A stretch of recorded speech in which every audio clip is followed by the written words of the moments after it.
How to install Steam on your Mac. Now to do this, the obvious thing is to go to App Store and check it out, right? Let's do that. And in App Store, go to search and type in Steam. So as you can see, there is no official application from Steam. To download Steam, you are going to use your browser. Now go to your browser and type in download Steam. Now that you're here, go to the Steam website and over here, go to install Steam.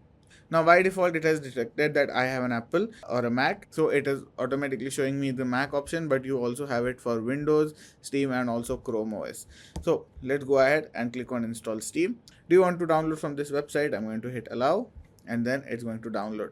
Now you can find it here as well, or you can go to Finder and in downloads you can see steam.dmg. Now how to install this DMG file? Just open it up with double click and drag and drop the Steam logo onto the applications folder. If you're not on an admin account, you will have to put in the admin user and password. Let's do that and then click on OK.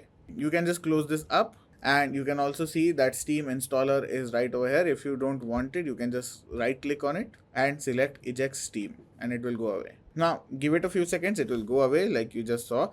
Now go to applications and in apps you can see we have Steam right at the top. Open it up and it says Steam is an application that you've downloaded from the internet. Are you sure you want to open it? We are going to click on open. So it is going to update Steam for now. If this step doesn't come in, don't worry about it. Steam has now downloaded, it is verified and let's go ahead. Do you want it to find devices? I don't want it. If you want, you can just select allow.